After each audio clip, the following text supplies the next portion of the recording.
नमस्ते दोस्तों, कटारिया संस्कृत क्लास में आपका स्वागत है। ठीक है दोस्तों, जैसे कि हम लोग इस चैनल के माध्यम से कटारिया संस्कृत क्लास चैनल के माध्यम से हम लोग जो संधि प्रक्रिया पढ़ रहे थे, अब उस प्रक्रिया को आगे बढ़ाते हुए हम नेक्स्ट संधि की ओर आगे बढ़ते हैं और हमारे पास में नेक्स्ट संधि होगी। जैसे 5वें नंबर पर हमारे पास में संधि निकल करके आएगी और वो संधि होगी अयादी संधि। कौन सी होगी दोस्तों? अयादी संधि। ठीक है दोस्तों, तो आज हम अयादी संधि जो है उसके बारे में हम लोग अध्ययन अध्यापन करते हैं। ठीक है दोस्तों, तो जिस प्रकार से हम लोगों ने इससे पहले जो भी संधियां पढ़ी, उन संधि के अंतर्गत हम लोगों ने सूत्र निकाले, सूत्रों को समझा, उनकी परिभाषाओं को समझा, उसी तरीके से अयादी संधि और इस अयादी संधि का भी एक सूत्र चलता है। अर्थात अपन लोग कह सकते हैं कि इस संधि को चलाने वाला, इस संधि को आगे बढ़ाने वाला इसका एक नियम होता है। जैसे इसका एक नियम होता है और वो होगा एचो यवा याव, एचो यवा याव। ठीक है दोस्तों, तो देखिए यहां पर ये जो चिन्ह लगा हुआ है, इस चिन्ह को हम लोग कहते हैं अवग्रह चिन्ह। कौन सा चिन्ह कहेंगे दोस्तों? इसे अवग्रह चिन्ह। और इस अवग्रह चिन्ह का उच्चारण जो है वो उच्चारण होगा ऐसे। कैसे होगा दोस्तों? ऐसे। ठीक है दोस्तों, तो हमारे पास में जैसे कि अयादी संधि और अयादी संधि का सूत्र निकल करके आया एचो यवा याव। अब देखिए दोस्तों, ये सूत्र क्या कहता है, ये नियम कहता है कि सबसे पहले एच। ठीक है दोस्तों, देखो एच एक क्या है? एक प्रत्याहार है। जैसे कि अपन लोग यहाँ पे लिखे तो ये कहता है एच। एच क्या हो गया? एक प्रत्याहार हो गई। अब देखिए दोस्तों, इस प्रत्याहार वर्ण के अंदर कौन कौन से वर्ण समाहित है पहले वो देखते हैं। देखिए दोस्तों, हमारे पास में जैसे माहेश्वर सूत्र थे उनमें लिखा हुआ था ए ई ऊ ण, फिर था रील री कै, फिर आएगा ए ओम ग, फिर आएगा आई आउ च। ऐसा यहाँ पे लिखा है। अर्थात माहेश्वर सूत्र के अंतर्गत अंतिम वर्ण की हम लोग एक संज्ञा कर देंगे। ऐसे प्रारंभ हो रहा है, च पर जाकर के खत्म हो रहा है। तो दोस्तों देखिए हमारे पास में 4 वर्ण निकल करके आ जाते हैं। तो वो वर्ण कौन कौन से हैं? एक तो आ गया ए, एक आ गया ओ, एक आ गया हमारे पास में आई और एक आ गया आउ। तो यहाँ पे लिख लेते हैं अपन लोग आई और आउ। ठीक है दोस्तों, ऐसे हमारे पास में 4 वर्ण निकल करके आ गए। अर्थात ए ओ आई आउ के आगे यदि असमान स्वर हो तो, असमान स्वर हो तो इस ए के स्थान पर, देखिए दोस्तों इसका उच्चारण किससे करेंगे? ऐसे। हम लोगों ने लिखा पहले ए, इसके आगे देखो क्या लिखा हुआ है? य। हम लोगों ने लिख दिया यहाँ पर य। इस य को हम लोग दोस्तों हलंत करेंगे तो क्या बन गया? आई। अर्थात इस ए के स्थान पे क्या बना देंगे? आई बना देंगे। ओ, अब देखिए दोस्तों ओ आ गया सेकेंड नंबर पर। देखिए दोस्तों उसको हम लोगों ने हलंत किया था तो क्या निकलेगा? ए। आगे देखो क्या लिखा हुआ है? वा। वा को हम लोग हलंत करेंगे तो शब्द हमारे पास में आ जाएगा वै। तो शब्द क्या बन गया यहाँ पर? अव। यानी कि ए के स्थान पर तो आई, ओ के स्थान पर अव, नेक्स्ट आई के स्थान पर। ठीक है दोस्तों, देखो इसको हलंत किया था तो हमारे पास में क्या आया? आ। उसके बाद देखो क्या लिखा हुआ है? या। या का हम लोग सिर्फ क्या लेंगे? यह, और उसको भी क्या करेंगे? हलंत। तो इस आई के स्थान पे क्या बन जाएगा? आई। तो दोस्तों हमारे पास में अंत में शेष रह जाता है, इसको हलंत किया तो क्या शेष रह गया? आ, और उसके बाद में आ गया वै, और इसको भी हम लोग हलंत कर देंगे। तो हमारे पास में नियम बन करके आ जाता है कि ए ओ आई आउ के आगे यदि असमान स्वर हो तो ए के स्थान पर आई, ओ के स्थान पर औ, आई के स्थान पर आई और औ के स्थान पर आओ बना देते हैं। और इस प्रक्रिया को, ये जो हम लोग प्रक्रिया अपनाएंगे, इस प्रक्रिया को ही हम लोग कौन सी संधि कहेंगे? अयादी संधि। ठीक है दोस्तों, तो ये तो थे इसमें चलने वाले नियम। अब इसके उदाहरण कैसे होंगे, अब वो हम लोग यहाँ पे चेक करते हैं। अर्थात उनको लिख करके हम लोग हल करते हैं। जैसे हमारे पास में पहला ए का क्या बना दिया जाएगा? आई बना दिया जाएगा। जैसे हमारे पास में शब्द आ जाता है नयन या नयनम, ऐसा पहला एग्जाम्पल आ गया। ठीक है दोस्तों, तो हमारे पास में इसका पहला एग्जांपल निकल कर के आ गया नयनम। अब इस शब्द की संधि विच्छेद करेंगे, इस शब्द के हम लोग टुकड़े करेंगे, तो हमारे पास में पड़ेगा इसका नय, इसके ऊपर एक की मात्रा और उसके बाद में हमारे पास में आ जाएगा अनम, ने धन अनम। ठीक है दोस्तों, देखिए न को हलंत करेंगे तो क्या आएगा ए के बाद में क्या आ गया ए, यानी कि असमान स्वर।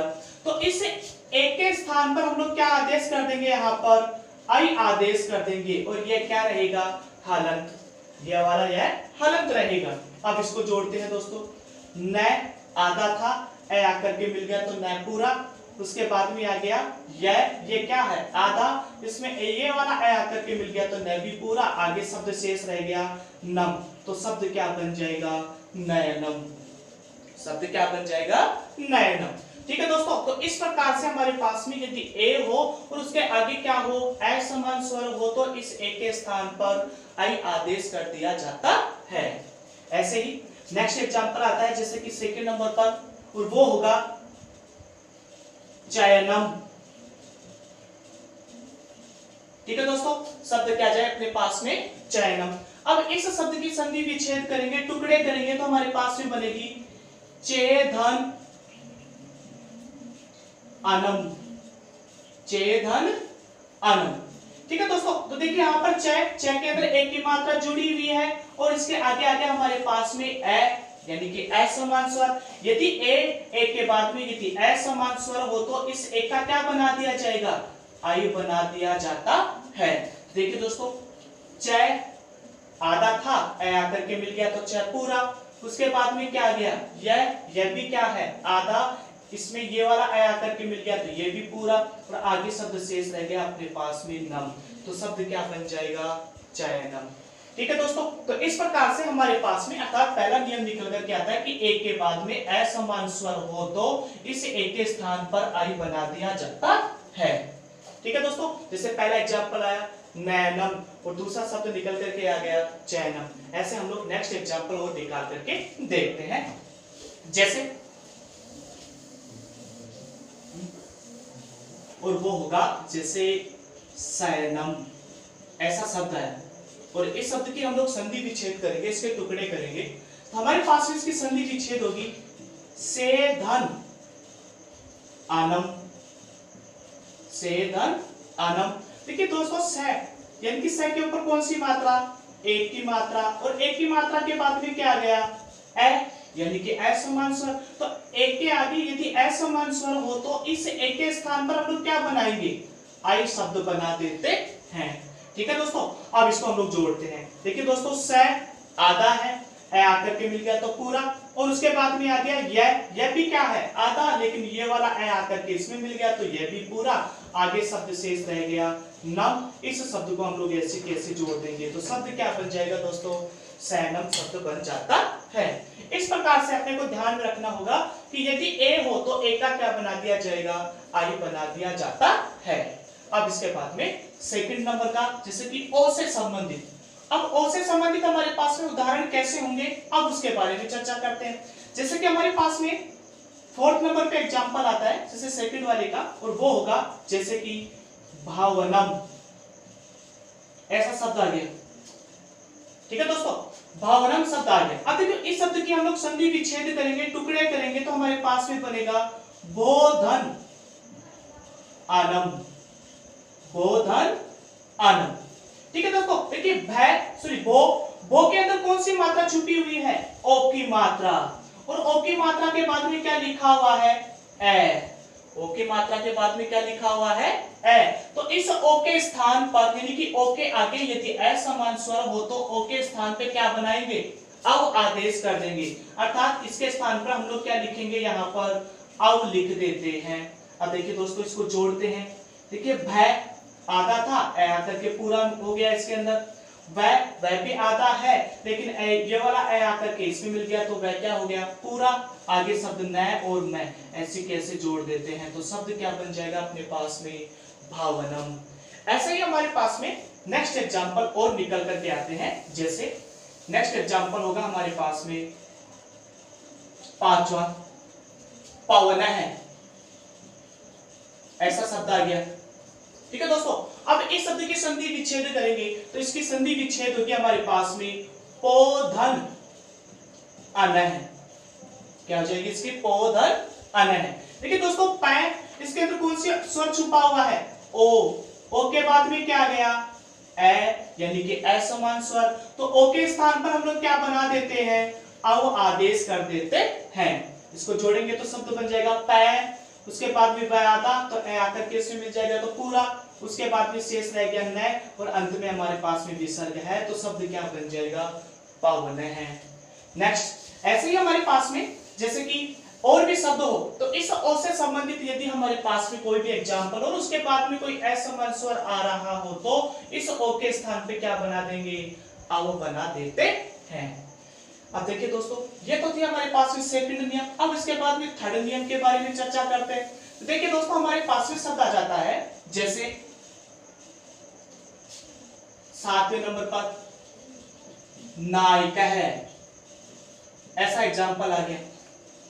ठीक है दोस्तों, नायक है ऐसा एग्जाम्पल आया। अब इस शब्द की संधि विच्छेद करेंगे, टुकड़े करेंगे तो हमारे पास में बनेगा न, उसके ऊपर डबल मात्रा होगी और उसके बाद में हमारे पास में आ जाएगा अक्का है। ठीक है दोस्तों, अब देखो नई धन अक्का है। अब देखो यहां पर हमारे पास में कौन सा स्वर निकल करके आया? आई, और उसके बाद में हमारे पास में आ गया असमान स्वर। तो इस आई के स्थान पर हम लोग क्या बना देंगे? आई बना देते हैं। यानी कि आई के आगे यदि असमान स्वर हो तो इस आई के स्थान पर आई बना देते हैं, तो हमने आई बना दिया। अब देखिए दोस्तों न आधा था, आ की मात्रा जुड़ गई तो क्या बन गया? ना, और उसके बाद में यह आधा था, इसके अंदर ये वाला ए आकर के मिल गया तो ये क्या हो गया? पूरा, और लास्ट में हमारे पास में शेष रह गया कै, तो शब्द क्या बन जाएगा? नायक है। ऐसे एग्जांपल हमारे पास में जैसे कि नेक्स्ट एग्जांपल 8वें नंबर का सायक है। इस शब्द की संधि विच्छेद करेंगे तो हमारे पास में शब्द की संधि विच्छेद हो जाएगी से धन अक्का है। क्या हो जाएगी दोस्तों इसकी?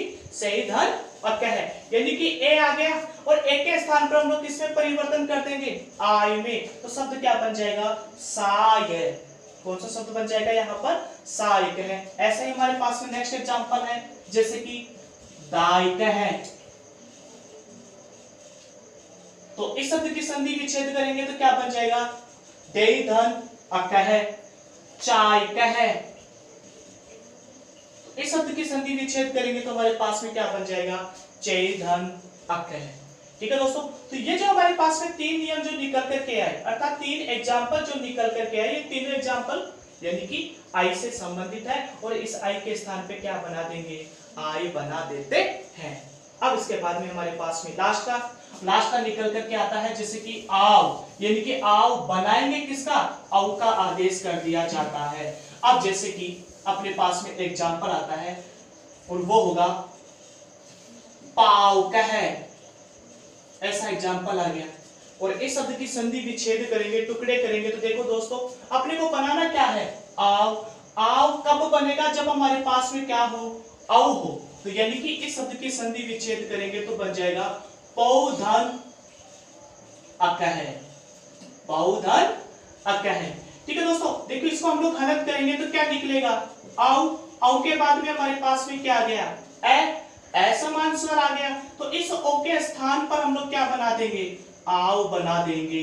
अब जोड़ते हैं इसको। पै आधा था, आ की मात्रा जुड़ गई तो क्या बन जाएगा? पा। उसके बाद में वह आधा है, ये वाला ए आकर के मिल गया तो पूरा, और उसके बाद में आ गया क्या है, तो शब्द क्या बन जाएगा?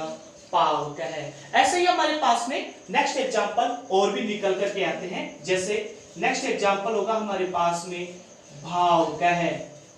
कौन सा एग्जांपल होगा दोस्तों? भाव का है। अब देखिए दोस्तों इस भाव का है शब्द की संधि विच्छेद करेंगे, टुकड़े करेंगे तो देखिए आव, यानी कि ये वाला अपने को बनाना है। ये बनाएंगे कब? जब हमारे पास में क्या हो? आव हो। तो यानी कि इस शब्द की संधि विच्छेद करेंगे तो क्या बन जाएगा? भोधन अक्का है।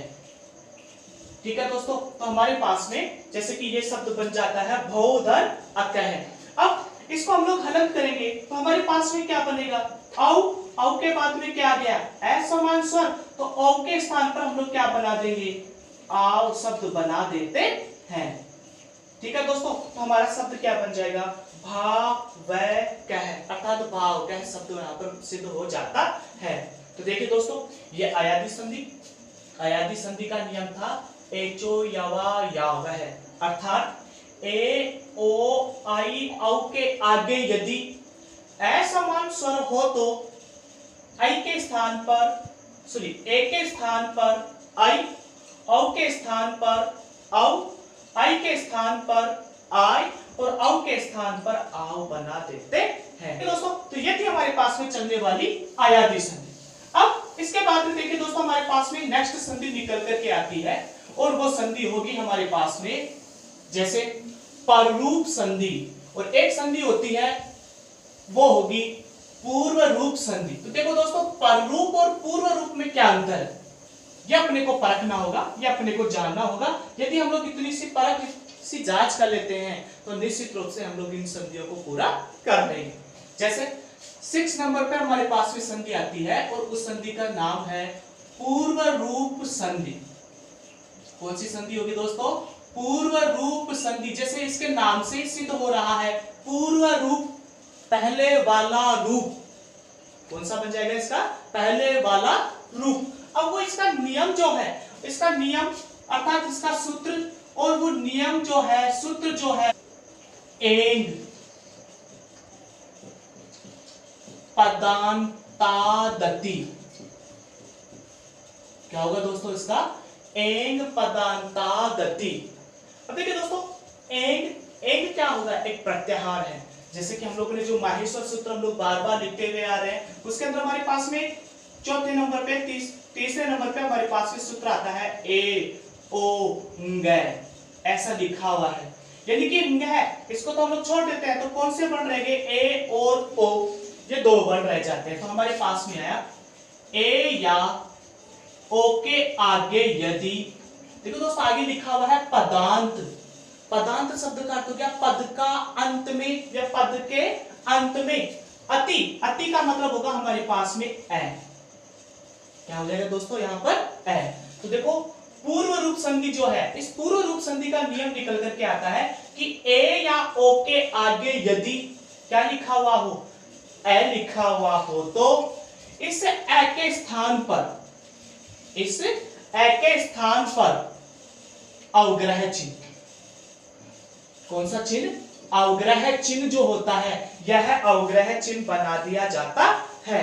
और जो अवग्रह चिन्ह हम लोग बनाते हैं, इस अवग्रह चिन्ह को ही कौन सी संधि कहा जाता है, पूर्व रूप संधि कहते हैं। तो दोस्तों सामान्य सी बात है, चाहे आपको कहीं पर भी नजर आए, यानी कि ऐसा जो लिखा हुआ अवग्रह चिन्ह जहां पर भी लिखा हुआ मिल जाए, वहां पर कौन सी संधि होगी, पूर्व रूप संधि। ठीक है दोस्तों, जैसे कि मान लीजिए अपने पास में एक शब्द आ जाता है हरे वह।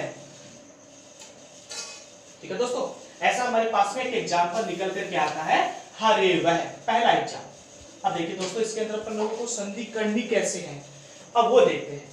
ठीक है दोस्तों, मैंने आपको कहा कि या तो क्या हो ए या फिर क्या हो ओ, उसके आगे क्या लिखा हुआ मिल जाए ए, तो उस ए का ही हम लोग क्या बनाएंगे, अवग्रह चिन्ह। तो देखो दोस्तों, यहाँ पर अवग्रह चिन्ह लिखा हुआ है, तो सबसे पहले तो आप इसको चेंज कर दिए, ये किस पे होगा, ए में। यानी कि अवग्रह चिन्ह का उच्चारण भी किससे किया जाता है, ऐसे किया जाता है। तो ऐसा चिन्ह जहां पर भी दिखे तो वहां पर सबसे पहले ए। उसके बाद में अपन लोग यहाँ पर देखो क्या लिखा हुआ है वह, इसको ऐसे की ऐसे जोड़ देंगे। ठीक है दोस्तों, अब देखो अव शब्द तो हमारे पास में आ गया, अब बचा क्या, हरे। इस शब्द को हम लोग अलग निकाल लेते हैं और इसको यहाँ पर प्लस अर्थात दोनों के मध्य में संधि कर देते हैं। अब देखिए दोस्तों, रै, रै के ऊपर कौन सी मात्रा है, ए की मात्रा, और ए की मात्रा के बाद में क्या आ गया, ए। अर्थात नियम कह रहा था कि ए के आगे या ओ के आगे यदि क्या हो, ए हो, तो इस ए को किस में परिवर्तन करेंगे, अवग्रह चिन्ह में परिवर्तन करेंगे। तो दोस्तों ये जो ए निकल कर के आया, इसको किस में परिवर्तन करेंगे, अवग्रह चिन्ह में परिवर्तन करेंगे। तो शब्द बन गया हरे, ए अवग्रह चिन्ह में परिवर्तन हो गया, लास्ट में बच गया हमारे पास में वह, तो शब्द क्या बन जाएगा, हरे वह। नेक्स्ट ऐसा ही हमारे पास में सेकंड नंबर का एग्जांपल आता है और वो होगा जैसे को अपी, ऐसा शब्द आ गया।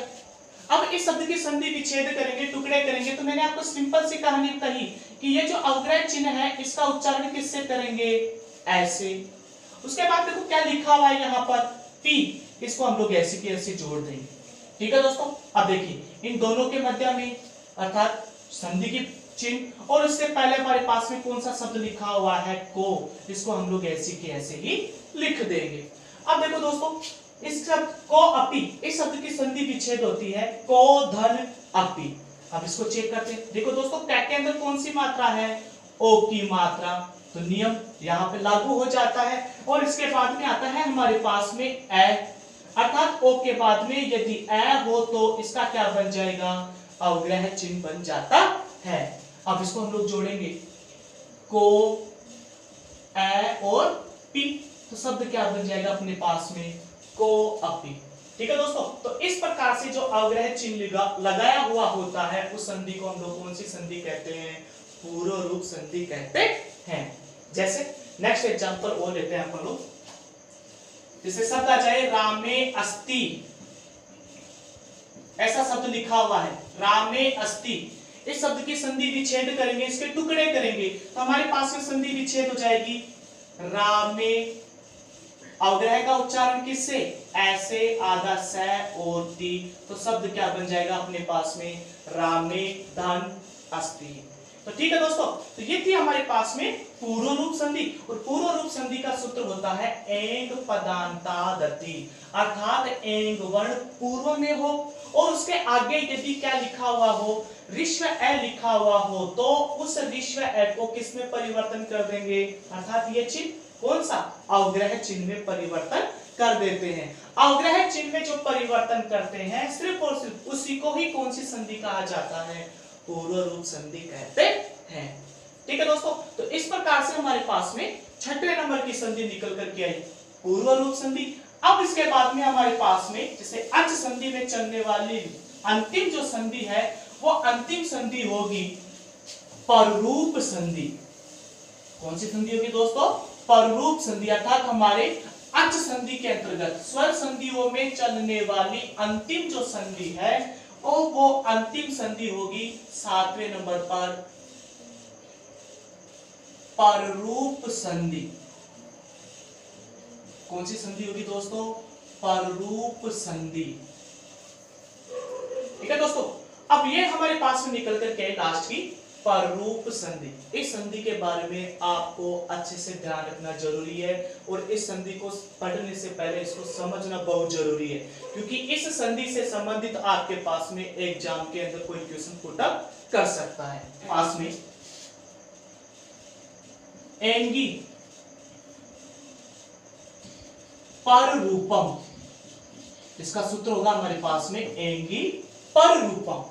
अब देखिए दोस्तों, एंगी पररूपम ये क्या कहता है, एंगी पररूपम सूत्र कहता है कि जैसे उपसर्ग पूर्व में क्या हो हमारे पास में उपसर्ग, क्या हो दोस्तों इसके अंदर उपसर्ग, और उपसर्ग जो होगा उस उपसर्ग के अंत में हमारे पास में क्या निकलना चाहिए, ए या आ, क्या निकलना चाहिए, ए या आ। यदि पूर्व में क्या हो उपसर्ग और उपसर्ग में से क्या निकल रहा हो, ए या आ, और उसके बाद में एंगी, एंगी के अंदर वही ही दो वर्ण होंगे हमारे पास में ए और ओ, ये वर्ण हो तो अर्थात अब नियम निकल कर क्या आता है कि ए या आ के आगे, अब देखो ए या ओ हो तो इन वर्णों की जब संधि प्रक्रिया करेंगे तो इन संधियों के अंतर्गत अर्थात इन वर्णों को जैसा है वैसा का वैसा ही जोड़ देते हैं, अर्थात इनको यथावत ही रख दिया जाता है, अर्थात इनमें कोई परिवर्तन नहीं करते हैं। ये कहता है कि उपसर्ग में से क्या निकले, ए के आगे क्या लिखा हुआ हो, ए या ओ लिखा हुआ हो, तो जैसा लिखा हुआ है उनको सिर्फ यथावत वैसी की वैसे ही उनको जोड़ दिया जाता है। जैसे एग्जांपल देखिए, एग्जांपल में आता है जैसे कि प्र धन एजते, ऐसा शब्द आ गया प्र धन एजते।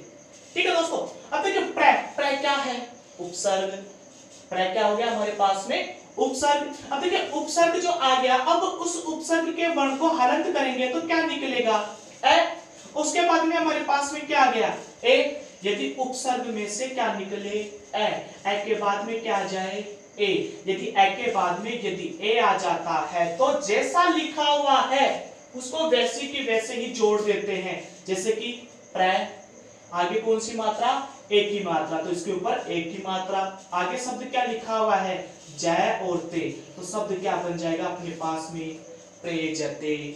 ये तो था इसके अंदर। देखो दोस्तों पहला एग्जांपल। दूसरा एग्जांपल देखिए इसका, अपने पास में आता है उपधन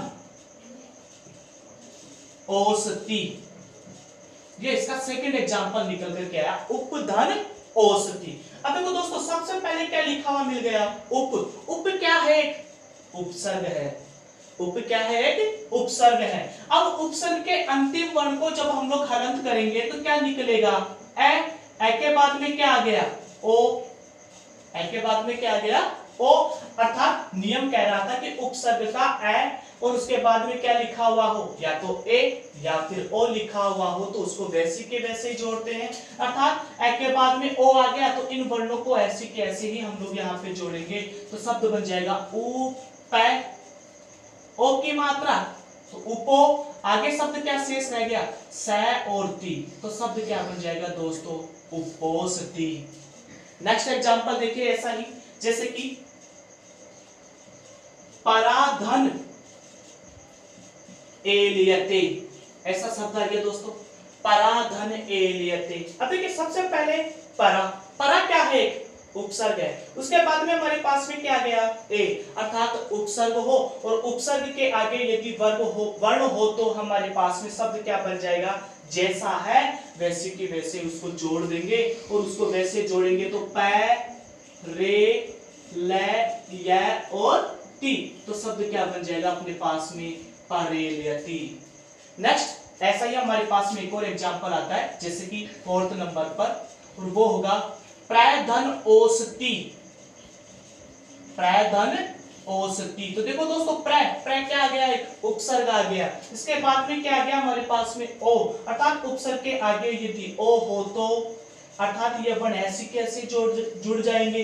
अब ऐसे कैसे जुड़ेंगे तो शब्द बन जाएगा प्र, ओ की मात्रा, उसके बाद में श और ती, तो शब्द क्या बन जाएगा दोस्तों प्रोषति। तो देखिए दोस्तों इस प्रकार से हमारे पास में लास्ट की संधि निकल कर के आती है पररूप संधि, और पररूप संधि का सूत्र होता है एंगी पररूपम।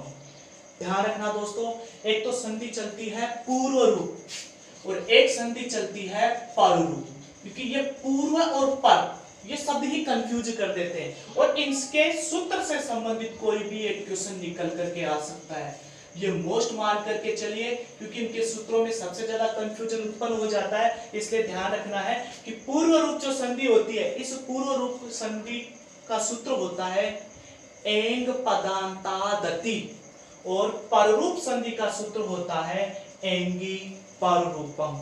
अर्थात इस पूर्व रूप के अंदर अपने को सिर्फ इतना याद रखना है कि कौन सा चिन्ह चलता है, अवग्रह का चिन्ह चलता है, और पररूप संधि के अंदर सबसे पहले क्या आ जाता है उपसर्ग लिखा हुआ आ जाए, और उसके बाद में क्या हो ए या ओ लिखा हुआ हो, तो कौन सी संधि हो जाएगी पररूप संधि हो जाती है।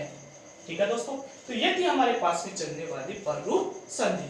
अब इस पररूप संधि के अंदर एक अपवाद संधि चलती है, अर्थात उसको हम लोग कहते हैं, है तो वो भी पररूप संधि लेकिन अपवादों में उसकी गिनती की जाती है, और वो सूत्र होगा हमारे पास में सकंद्वादिषु पररूप वाच्यम। कौन सा सूत्र होगा दोस्तों उसके अंदर, सकंद्वादिषु पररूप वाच्यम। अब देखो दोस्तों वो सूत्र किस तरीके से कार्य करता है, अब उसके बारे में अपन लोग यहाँ पे लिखते हैं और उसको समझते हैं। अब जो सूत्र लिखा जाएगा उस सूत्र के बारे में और उसमें लिखे जाने वाले जो एग्जाम्पल है, उन एग्जाम्पल के बारे में 100% या तो रट लो या फिर उनको समझ लो, बस यही दो ही विधि है उससे संबंधित। ठीक है, तो अपने पास में इसका एक अपवाद सूत्र चलता है, और वो होगा सकंदवा दिशु, सकंद्वादिषु पररूप वाच्यम। ठीक है दोस्तों, इसका सूत्र निकल करके आता है सकंद्वादिषु पररूप वाच्यम।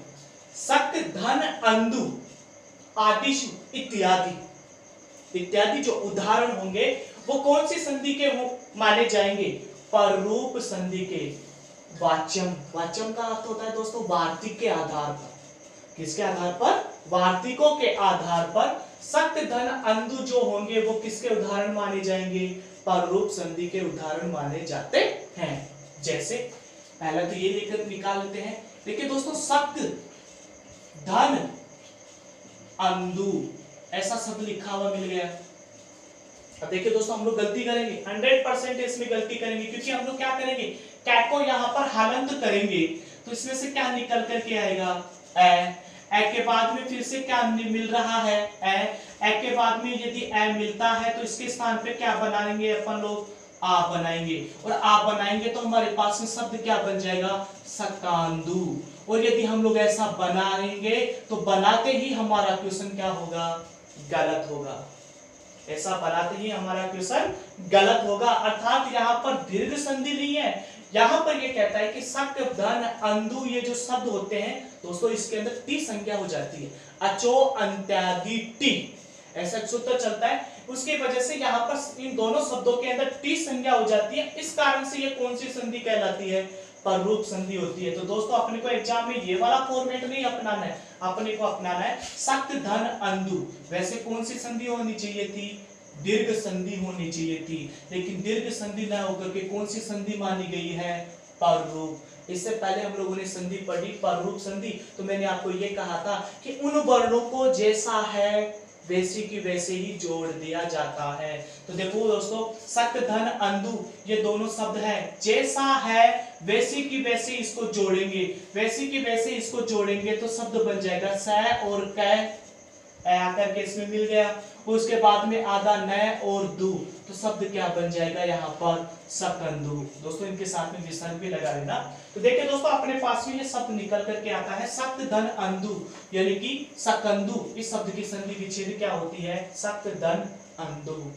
ठीक है दोस्तों, नेक्स्ट ऐसा ही हमारे पास में एक और एग्जाम्पल आता है। जैसे वो एग्जाम्पल होगा कर्क धन अंधु। कौन सा होगा दोस्तों? कर्क धन अंधु, कर्क धन अंधु। ठीक है दोस्तों, तो नेक्स्ट एग्जांपल निकल करके आता है कर्क धन अंधु। तो इसका शब्द, इसका जो समस्त पद है वो क्या बन जाएगा? इसका करकंदु। कि जैसा है वैसी के वैसे ही जोड़ेंगे तो शब्द क्या बन जाएगा? करकंदु। ऐसा ही नेक्स्ट एग्जांपल आता है पतंजलि। कौन सा शब्द आ गया दोस्तों? पतंजलि। ऐसा शब्द लिखा हुआ मिल गया अपने को। अब पतंजलि शब्द की संधि विच्छेद करेंगे, टुकड़े करेंगे, तो संधि विच्छेद हो जाएगी इसकी पतत धन अंजलि, पतत धन अंजलि। नेक्स्ट सीमंत है, ऐसा एक एग्जाम्पल आता है, और इस शब्द की संधि विच्छेद करेंगे तो हमारे पास में बन जाएगी सीम धन अंत है। ठीक है दोस्तों, नेक्स्ट एग्जाम्पल इसका हालिशा। ऐसा शब्द लिखा हुआ गया हालिशा। इस शब्द की संधि विच्छेद करेंगे तो इसकी बन जाएगी हल धन ईशा, हल धन ईशा। ऐसा ही नेक्स्ट एग्जाम्पल आता है हमारे पास में मनीषा, और इस शब्द की संधि विच्छेद करेंगे तो संधि विच्छेद हो जाएगी मनस धन ईशा। ठीक है दोस्तों, तो इस प्रकार से हमारे पास में पररूप संधि के कुछ उदाहरण यहाँ पे लिखे हैं। जैसे सकंदु, जैसा लिखा हुआ है उसको वैसे के वैसे जोड़ने की प्रक्रिया को ही क्या कहेंगे? पररूप संधि कहेंगे। तो दोस्तों, इनसे संबंधित यदि हमारे पास में एग्जाम्पल में आए या एग्जाम के अंदर ऐसा कोई एग्जाम्पल निकल करके आता है तो उसको सोच समझ करके अच्छे से क्लियर करके रखना है। मेरा मानना यह है कि ये मेरे सामने जितने भी ये बोर्ड पे शब्द लिखे हुए हैं, इन शब्दों को वैसे के वैसे ही आप लोग याद करके रखें, क्योंकि ये एग्जाम्पल ही एग्जाम के अंदर सबसे ज्यादा पूछे जाते हैं। पररूप संधि के अंदर सबसे ज्यादा एग्जाम्पल निकल करके आते हैं। इसलिए आप इस संधि को या इस संधि में आने वाले जितने भी एग्जाम्पल है उस एग्जाम्पल को मोस्ट मान करके चलिए। ठीक है दोस्तों, तो ये थी हमारे पास में चलने वाली अच संधि, और अच संधि के अंतर्गत हमारे पास में ये 7 संधियां निकल करके आई, और इन 7 संधियों को हम लोगों ने अध्ययन अध्यापन किया, अच्छे से पढ़ा और इसको समझने की कोशिश की। ठीक है दोस्तों, यदि ये चैनल आप लोगों को पसंद आया हो तो आप इस चैनल को लाइक करें, शेयर करें और सब्सक्राइब करें। धन्यवाद।